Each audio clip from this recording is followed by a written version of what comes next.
a tavern there in New York City with a friend. Then she went to the Hyatt, to the hotel, a bar, and drank there with this last lover of hers. I believe, and I think the evidence makes sense, that a drink there was either poisoned with the 3 barbiturates, and then this guy took her home, or when she got home and she invited him in, her drink was poisoned there. So if that happened, and then either one happened, and then he left, or he wasn't there anymore, I think Dorothy went to the bathroom. They found a pink liquid in her system, which I believe was Pepto-Bismol. So she had an upset stomach. She went into the bathroom. The barbiturates ended up being too strong. She collapsed and fell on the floor and died there.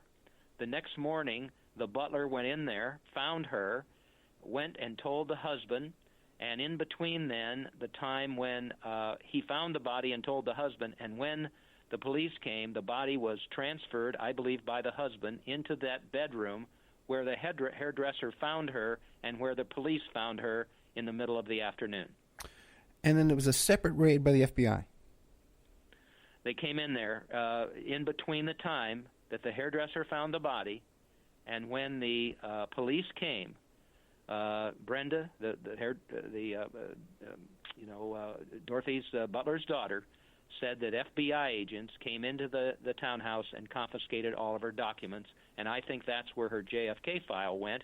And it wouldn't be surprising to me that when the New York District Attorney did their investigation, that they actually found that file in the FBI files and are hiding it, because again, what does it show? Why do they hide all these things from us, the government? Because they don't want to expose government corruption. And I believe the DA decided in their own mind they weren't going to expose the fact that there was government corruption in 1965 when Dorothy died. So just one more time. So the FBI came there before the cops showed up. That's right. They came and left. Okay, so just imagine now, if Cy Vance does find that file, right? Well, who is he going to prosecute? It's going to come out in discovery. You're going to have a murder trial. It's going to come out. You know what I mean? It would be a nightmare for him. I can't blame him for running from this thing. Well, I don't know if those are the words I would use. I would say that he's obstructing justice. And if he found that file, that's so important to history. Dorothy's evidence was all in there. In the new book, Denial of Justice, we have a photograph of Dorothy in the courtroom at the Ruby trial holding her papers to her chest. We have her with Melvin Belli at a news conference. We have her right there on the job, and so she's the most credible reporter to have ever looked into the JFK assassination. And I've got a stack of books in my library here of all the JFK books that have been written throughout the last 5 decades. And I will tell you this right now. Dorothy Kilgallen isn't even mentioned. Yeah. The Jack Ruby trial transcripts aren't even mentioned. This distortion of history that goes with this Oswald alone theory is just sad. And I hope that through the new book it'll shine a light on what the real truth is. Now, before you describe that Ruby knew, because he was over at this Dallas Morning News window and he was watching the assassination as it took, so he knew before the assassination. But you also say here that his lawyer, Melvin Belli, knew too. What can you tell us about that? Well, I kind of had to put all that together once I got the transcripts. I could never figure out. I found a witness when I was writing a biography of Belli, who was Jack Ruby's attorney, why Belli was sitting with this man in San Francisco on the day that Oswald was shot. And the guy told me that Belli, a waiter came up and said, well, listen, Lee Harvey Oswald was just shot and killed. And Belli said, according to this witness, well, now I'll have to represent Ruby. Well, that gave me an indication that Belli knew about the assassination before it happened. Then you connect that in with the Ruby trial transcripts and what was exposed there about Ruby's activities before he shot Oswald. Well, and then you connect that with Ruby's attorney being Melvin Belli. Also, during the trial, Ruby told a witness that I interviewed, the Ruby trial is a whitewash. We're just going through the motions. I mean, Belli had a job to do, and that was to silence Ruby and make him look crazy, and that's exactly what he did at trial. So I have no compunction about saying, no hesitation about saying that both Belli and Ruby knew about JFK's assassination and the plot to kill him before it happened. So Belli says, okay, now I have to represent Ruby for shooting Oswald. But did he? Is there a trail of other cases they had worked on together? Or how do we know that they knew each other? Which two knew each other? Ruby and Belli. Did they have a professional relationship? Yeah, there's a connection there again. Very good question. You're such a good. You're so good with this. Belli's main client at the time was a mobster in Los Angeles, Mickey Cohen. And he was a very dangerous, bad man. I've got the FBI file on him in the books. Jack Ruby's idol was Mickey Cohen. And Mickey Cohen also was the first visitor when Carlos Marcello was also the first visitor when Mickey Cohen was released from prison for assaulting a police officer. You've got that connection. You've got a lot of other connections in there. Melvin Belli was kind of a mafia wannabe, and I believe the connection to Ruby came through Mickey Cohen. Okay, and you mentioned, too, that the chief suspect, this Pataki guy, he's made other admissions. Lay out the case for Pataki. Well, there had to be somebody next to Dorothy who was I believe, giving out her information that she had learned about the JFK assassination and was going to put in that book.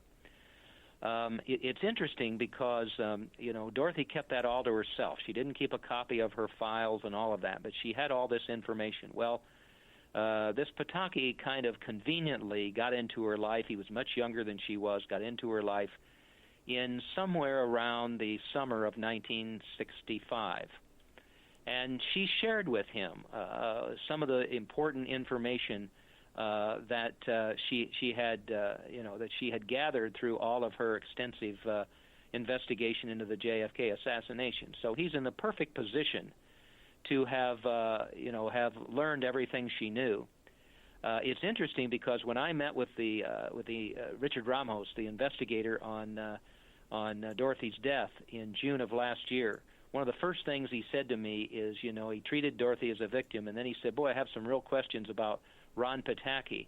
I wonder if he didn't sell the evidence that Dorothy had gathered about the assassination to the wrong people, which made me, of course, realize that he knew she had been murdered, but also he was suspect of Pataki because he was in the perfect position to do that. And what I think happened is that J. Edgar Hoover needed to know what Dorothy had found out. What was she going to put in that book for Random House? So he needed a plant in there. Pataki didn't make much money with his journalistic job. I have some information from members of his family that he was poor at the time. I think he was the perfect person that J. Edgar Hoover could have gotten to not only learn about what Dorothy was doing, but also assist with the death. So the connection in there with Pataki, I've interviewed him several times. I've sent him the books. His incriminating statements in there about things that he knew don't make any sense. He even sent me some information about what a violent childhood he had. He admitted to my researcher that he went to an assassins camp in Central America after he flunked out of Stanford. This was a dangerous guy. I call him a pathological liar with psychopathic tendencies. He's a dangerous man, and he's 83 now. Of course, he's not as dangerous as he was, but he should be in handcuffs right now because he had something to do with Dorothy's death. Now, in his background, did he have any kind of previous criminal charges, something that the FBI could hold over his head to force him to do this? Well, I told Richard Ramos that at one point when I was interviewing Ron Pataki, I said, Ron, Dorothy loved you. And, you say that the relationship wasn't romantic, but we know it was. And, you've written all these things about her, and we have 2 letters in the book to you that are very romantic. She loved you. Why don't you come clean with this? I don't know if you're responsible for her murder, but I think you know who did this, who handled this. Why don't you clear your conscience and let me have this information so I can expose the truth about what happened.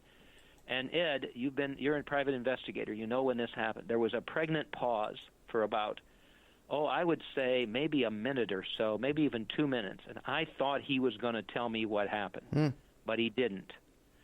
And so, in his past, yes, we have, even in the 90s, he was arrested for being a drunk and drunken driving. At Stanford, he was arrested places where he was violent. We have altercations with the former NFL player Jim Otis in Columbus, Ohio, when they got into it, and some problems occurred with some violence there. So he's a bad guy. And, as I say, the DA, at the very least, should have interviewed him. And how did he wind up at an assassin's school training camp? It got me. Okay. It got me. And, in fact, we have 2 columns where, he was a liar and a pathological liar. Yeah. My researcher told me that he admitted that to her.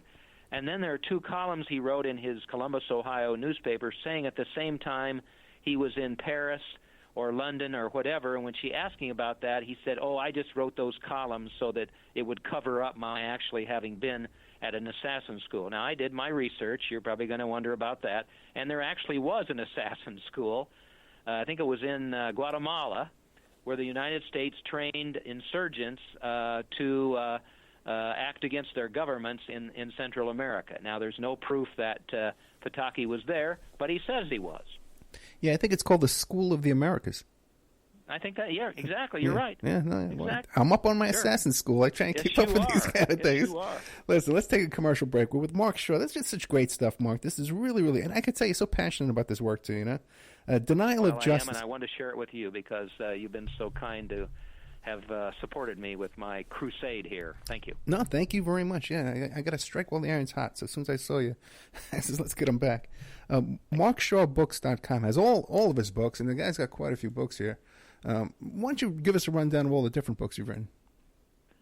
Wow, it's just amazing. I never intended to do this. It's been 25 years. The first one was about the trial of Mike Tyson called Down for the Count, and that had to do with the fact that I didn't think he got a fair shake from the jury there.